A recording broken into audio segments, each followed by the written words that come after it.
To wrap up the She-Hulk stuff, we both liked it. It was all good. There's supposed to be a ton of cameos.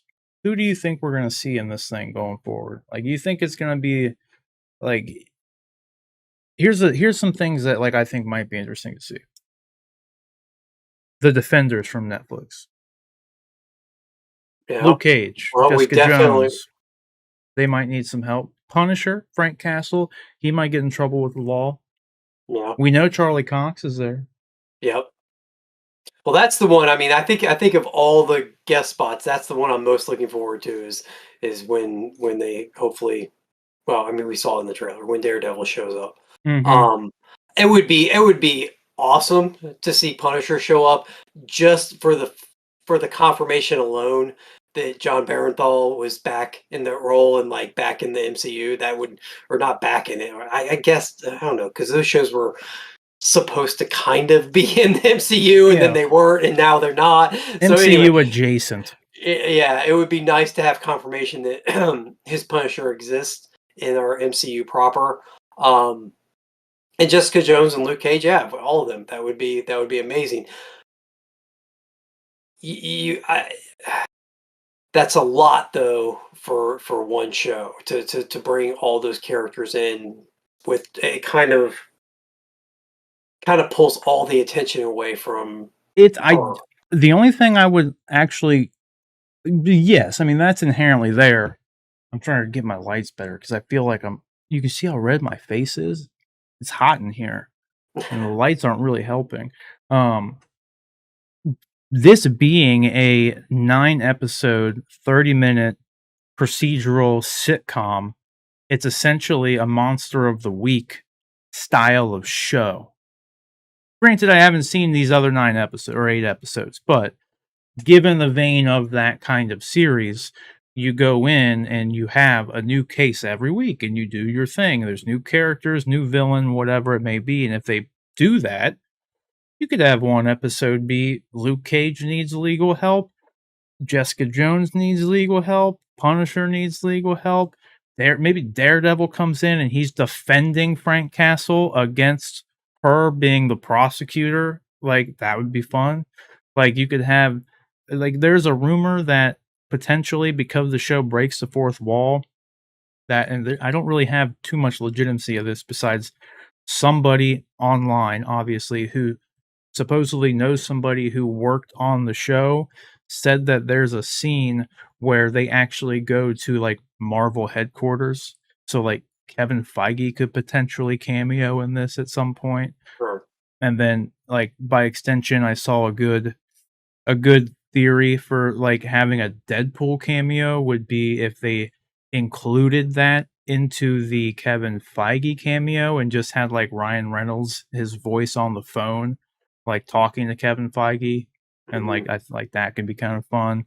But I mean I remember in all there was God, well, I think it was like a showrunner or something. Like they confirmed there were a lot of cameos, but like they also like really heavily reinforced the fact that like it's She-Hulk show. Like so I don't find it I have no concern that there's going to be any confusion in the fact that like this is a She-Hulk show, like despite the cameo and any amount of cameos. But I do agree that like just throwing him in there to throw him in there could be kind of stupid, but at the same time, the way this show is supposedly going to work, I see a lot of those kind of cameos being on the table. Yeah. But We need. I need to mention this too, real quick, because it was talked about so much how this is a sitcom style show, and you've mentioned too a couple times where it's like a half hour. Maybe this is my age showing, but I really bump up against that because this episode alone, if this is kind of where the wheelhouse for what the episodes are going to be, this was about a 35-minute show. And it was only traditional. 30. There was 8 minutes of trailer or 8 minutes of credits and 30 minutes of show, if I remember correctly. Okay. Well, I have it. Hold on, here. I got it pulled up still. Let me pull it up. Look, we're at 19 credits. 30. Credits. 30 minutes. Yeah, 30, 8 minutes. 33, 33 with your post-credit scene. 33 to get through your post-credit scene, Well, we right? got 30 when the credits start, and then you go all the way. The post-credit scene is what, like another 30, 40 seconds. So we're looking Yeah, you at get about 31 minutes, 7 minutes of credits. yeah, That's where yeah. we're at. But to the very last frame of the show, which is the end of the post-credit scene, you're at 33 minutes. Um, Traditional sitcoms on TV are like 23 minutes. This is about a third longer than a traditional sitcom. So I was just not that I'm complaining. Like I just like it felt like a longer. It was not the brief, concise thing that I was expecting it to be. It And did. so It felt longer than it felt longer than it did shorter. I'll give you that. yeah, yeah. But I still am not a fan of the 30-minute stuff. Like, I'm more of a fan of 45 minutes, like an hour. Like The Boys, dude, that was hour-long television every Oh week. yeah, Like, yeah. and there's no commercials. There's like even credits aside, you're looking at 55 minutes for some of them, but like those were hour-long episodes. And you Hmm. can do so much more in an hour, obviously. You know what I mean? You just it's especially problematic with a lot of the shows that just outright didn't like they weren't very fulfilling. Like Miss Marvel was honestly like the most fulfilling show since WandaVision, really. I mean, I enjoyed Falcon Winter Soldier, but Moon Knight, I loved Moon Knight, but like the damn thing was just too short and it just ends. Like it's just Yeah. everything's just so rushed. They just if they either added 6 more episodes or even if they just had 6 episodes and made them an hour long, that would be a 12 episode thing for Disney Plus being like 30 minutes long each time. It's just not enough time for them to do everything they're trying to do. Which is I mean, we're kind of veering off topic here, but which is an interesting point because they've announced they announced that Daredevil it's an 18 episode thing, right? Isn't that what Yeah, they said? 18 episodes. they So did. how in the world, like they've been keeping these shows kind of at the 10 episode and under mark, not even 10 episodes really. I mean, 9 for this, but their half-hour episodes seems to be kind of the hour-long scripted ones seem to be more in like the 6-hour mark. So to get Daredevil to clock in at 18 episodes, I'm really curious what their rationale for that is. I mean, obviously, I'm all for it. Give me 18, give me 24 episodes. I don't care. Like, just give me more Daredevil. That's great.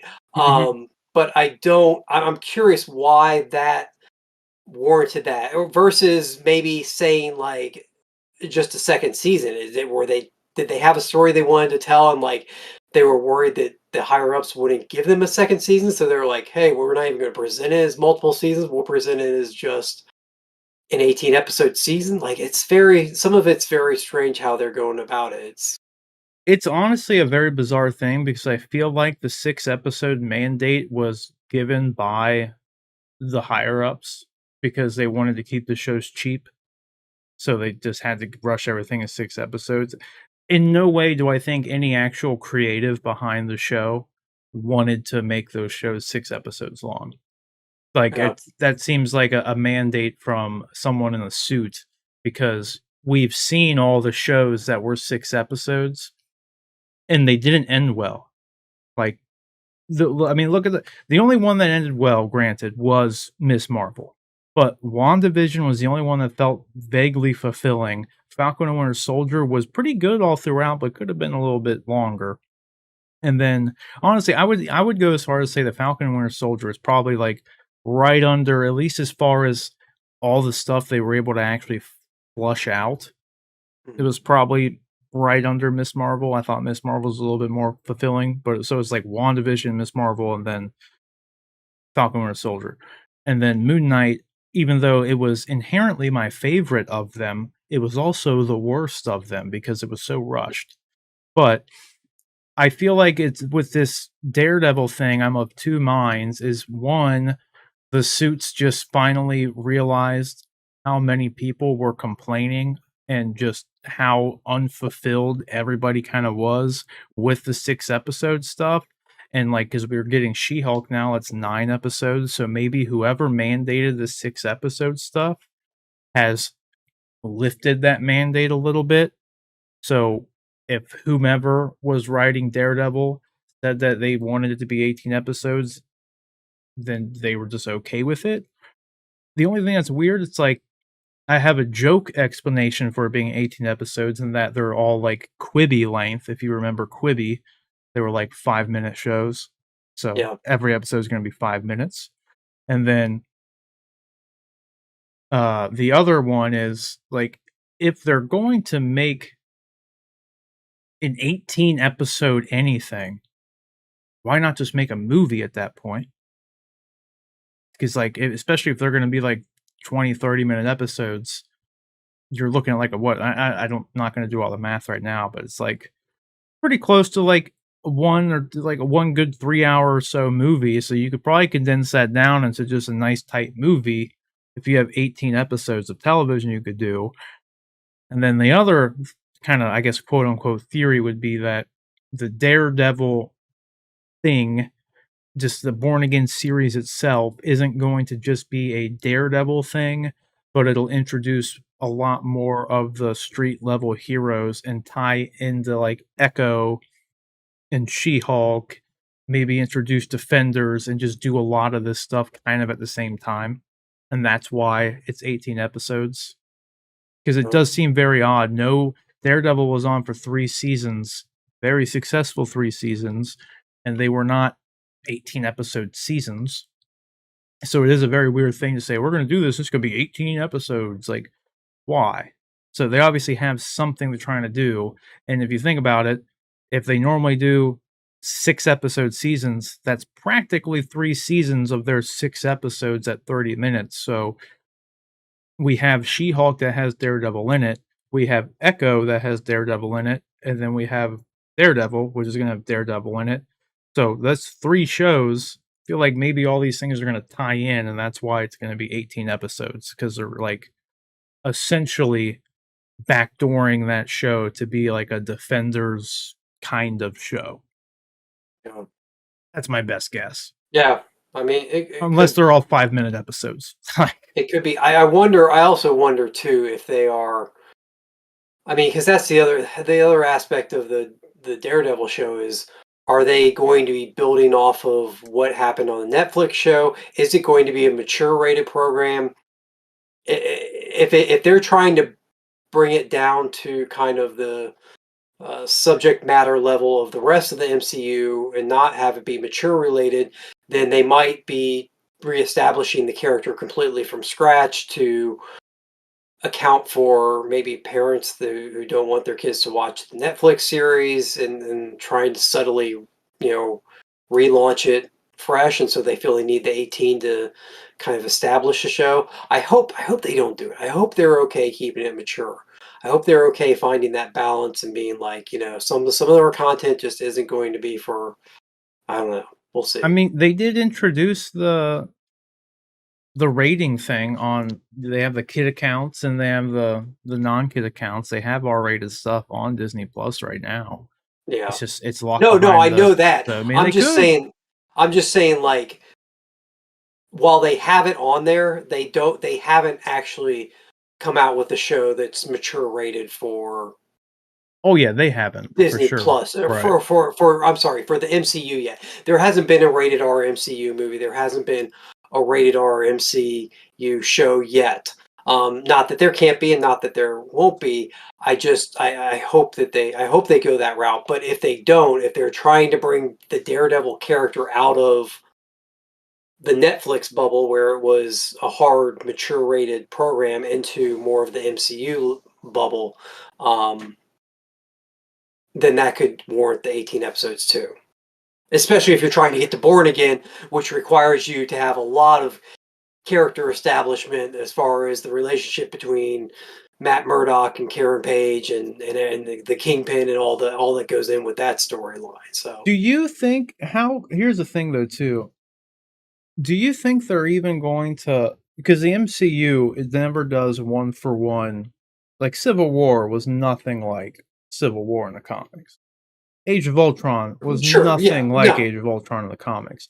So you're Do saying, you are they just borrowing the name? pretty much? And then Yeah. second follow up to that is because like I when I first saw the Born Again thing, obviously I went to Frank Miller's Born Again, right? But sure, um, the second thing I went to was that sounds an awful like the fun naming convention they did with Spider-Man Homecoming. Hmm. Because Oh, sure. like, sure, it took place it was Spider-Man Homecoming because the He homecoming was coming dance home to happened, Marvel. but yeah, it was really they came home to Marvel, and I feel like It, Born Again is the same kind of wordplay where it's like, it's Daredevil and it's Charlie Cox, but he's born again here in the yeah, we had it. MCU. We had a Daredevil show. It died, and now Daredevil's coming back. He's going to be born again Yes, on the but in MCU the world. Sure. MCU, yeah. Yes. No. So No. I think you're 100,000,000,000% correct that that's exactly why they named it that. Um, but just as the Infinity Saga pulled elements from some of the classic Marvel stories, I'm hoping that they pull at least some elements from the Born Again story. I think it would be a little depressing if we didn't get some nods to that, some elements of that story to work in. do you think, sticking with Daredevil, do you think they are going to even use the Foggy Nelson actor and the Karen Page Mm, actress from the original series? That's the big question. yeah, I would hope so, but I mean, especially bringing Vincent D'Onofrio back as Kingpin. Um, that show, I mean, I don't think you're going to find too many people that think that there was anything wrong with that show. It really feels like that show, Well, there for was lack of nothing better, wrong with that show. it feels like that show. The only reason that show isn't still being produced is that Marvel decided that they wanted to bring everything, or Disney. I'm sorry, Disney decided they wanted to bring everything back into the fold. Mhm. They didn't want anything out there at another company, especially with Disney Plus, and Netflix being competitors. They didn't want Netflix hosting exclusive Marvel content when they have their own platform. So I feel like that's the only reason that that show isn't still going. And that being said, I don't see how you can justify then recasting those roles or not bringing those actors back. Yeah, I don't know, it part of me thinks that those characters either will be the same actors or they're probably just not gonna have those characters. I don't see them recasting them Mhm. for whatever reason, just because I feel like it put a weird taste in people's mouths because you brought back Vincent D'Onofrio, you brought back, Charlie Cox, but then why didn't you bring back Foggy? Why didn't you bring back that guy? Why didn't you bring back the Karen Page person? That's, like, all the Mhm. conversation would be, so it might be easier, at least I also, though, I don't see how you do anything that resembles Born Again and you don't have, or just Daredevil in general, and you don't have those 2 characters, so that's also Sure. kind of a problematic thing. Yeah, not I having Karen Page and Foggy Nelson is those are two Daredevil mainstays. Like, yeah, Yeah. So it'd be very strange for them to do anything without those characters in general, but yeah. nevertheless, for the sake, or you got anything else you want to add about She-Hulk? No, I mean, I'm right there with you. I enjoyed it. I enjoyed it actually maybe more than I thought I would, and the CG was better. I like it. That was a big worry for me was the CG going into it. I thought it looked great. It didn't pull me out the way it did in the trailer. So That all in was all, Yeah. a thumbs up. The CG was probably, like, in the back of my mind, something that was always there. It's just like, well, how 'cause especially, honestly, after seeing the Moon Knight CGI, it wasn't that good. Even in the show, not just the compressed trailers, like, you can go on Disney Plus right now and watch the scenes where Moon Knight transforms into, like, the Mark Spector version with the hood. Those transformation scenes have god awful composition. It looks so fake when those, wraps are coming out over him. It doesn't look good at all. Like, even though I instantly ordered that hot toy as soon as it dropped. It was amazing looking. I love the suit. I love the show, even though it was way too short. But to that point, the CG was my biggest concern, because if it was just gonna be like CW Flash level CG because they're trying to make these shows on the cheap, that's a really hard thing to do when both well, your main character at least, but you have Hulk in there for this first episode anyway, when your primary characters are full CG, it's not gonna be fun to watch. But nevertheless, I pulled this up. This was a great segue from let us know what you think about She-Hulk down in the comment section below.